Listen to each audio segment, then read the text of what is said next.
good Tuesday practice, really our first Tuesday practice to be able to work Western Michigan. We got a little bit of work yesterday in a walkthrough and got to name our captains, which is special to us. Senior Uchenna Wosu, Chris Hawkins, Cam Smith, and Sam Darnold will be our captains that were voted by our team. Very proud of each man, the way they've led our football team on and off the field. I can't think of four better men to take us into the 2017 season.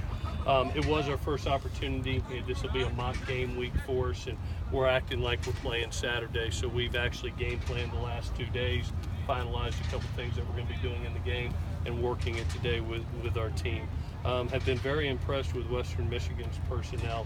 One, watching them play from last year, the confidence that they bring to the table. It's hard to win 12 games in a row, and to see what they did and how they accomplished that, it takes good players. Defensively, I've been very, very impressed with their front seven, and it starts with their senior Mike linebacker, Robert Spillane. I think he does a great job of playing tackle to tackle as well as playing good out in space. And then the corner, Darius Phillips, number 4, is an NFL prospect. There's no question in my mind. He's kind of that team's Adoree Jackson. He kind of does everything. He's a defense, offense, kick returner. He's a very special player.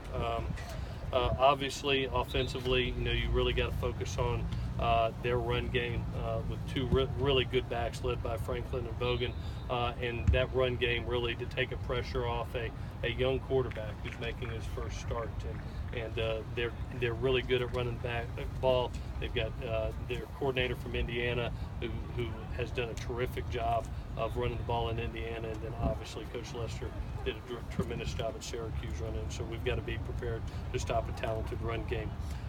Injury-wise, it was good to get Daniel Amortabebe back out today. You saw him get about half a practice worth of work and be able to get in some contact drills and start running. It was good to see him out here. We got Josh Follow back today off a knee bruise, and got to see him run around. He looked good. On the other end, Isaiah Polomao from the scrimmage Saturday had a shoulder that had been going in and out of on him subluxing. We're going to go ahead and fix that shoulder. That will be a season-ending injury. And then Hunter Eccles had a successful hip surgery to take care of an internal infection, but once coming out of that surgery, it's going to take weeks to be able to get him back. So we'll see once we get him back where we're at, but it could be a 6 to 8 week injury that we've got to make sure he's okay. With that, I'll answer any questions that you have. Did Vianney get hurt today? Yeah, Vianney had a outside foot injury. They went in and x-rayed it just for precaution. X-rays were negative. I expect him back in a couple of days.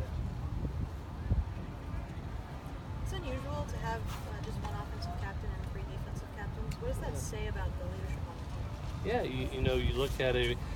We asked them to vote for 2 offense and 2 defense, and usually it's always worked out. You get that, but it was so amazing the votes that came in for those men. That was so larger than everybody else, and it just speaks volume for what they've done in the off season, and what they've done on this football team for multiple years. I think of Chris Hawkins as a guy that was unselfish last year, splitting time with Marvell in that defense, a graduate of this institution, and just maybe, I don't know if anybody that worked harder in the offseason than Chris and led a bunch of young DBs.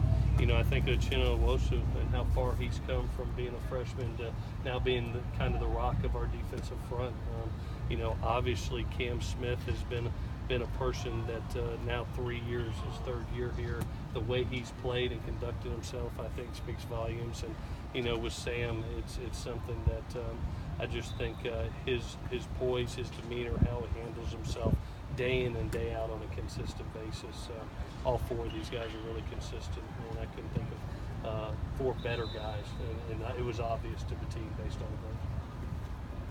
You talked about Rojo after last scrimmage. Yeah. Bigger, instead of being a lot of in that. Yeah. But how much has that added bulk, added to his game? Yeah, the runs that I saw Saturday, which was kind of his live action, were powerful. Powerful runs where he was not, arm tackles are not bringing him down right now, and looks is about in the best shape that I've seen him with that added weight also. So that's going to only help. Being 200 plus now on that side, about 207, being able to still carry that speed that he's always had, be able to still have the endurance that he has. He just looks like a very powerful runner. He had one of his better practices of all of camp today also. So he's right where he needs to be and practicing excessively hard. How much do you have to get the wide receivers synced up with Sam? It just looks like they're still not quite. Yeah, that'd be a good observation that we still got work to do. I don't think we're anywhere near a finished product, and it's gonna. Usually, when you put in a new game plan, Tuesdays are where the most of my hair falls out, my blood pressure goes up because it's you're putting in a little bit of things, wrinkles that are new, and we've got 2 weeks to be able to iron out those wrinkles and be able to get the 3 to 4 guys that can go out there and function on a consistent basis. And we'll go through this week and set our 2 deep. We'll officially release that 2 deep. Tim, we said Sunday.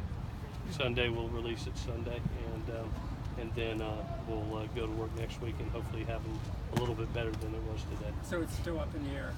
Some of the yeah, just to see. We've got some injuries, and we're hoping to see where we're at after this week. You know, I got a pretty good feel for the older guys. You know, Deontay and Stephen Mitchell and Jalen Green are playing good football right now, and Tyler Vaughns is playing really good football right now. I'm hoping to see some other guys raise their level. Josh Mortabebe, I thought, did a nice job today. One of his better practices, but I'm hoping that that second group we can establish that. Obviously, you know, at that wideout position, you're hoping that they can get 40 plays apiece and play really fast with 2 groups. Would you rotate more receiver this year? Just give.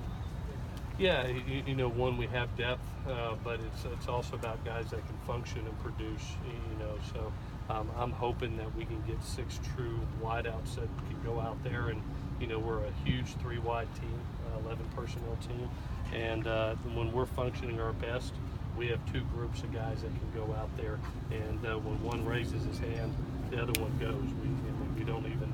We don't even suck. As coaches, they looking at each other and they take off and go. And that's when we're at our best. So we're not at 6 yet. We've got some work to do to get there, but I know that we'll be ready by the first game. You'll have to ready. A year ago, you knew what you had with Juju and even Darius Mitchell. Do you feel like this season it might take a few games before the receivers you really know what you got? Yeah, I said this before. It reminds me of a couple years ago when you remember we had that rookie offensive line, and I said, you know what, we're going to have growing pains.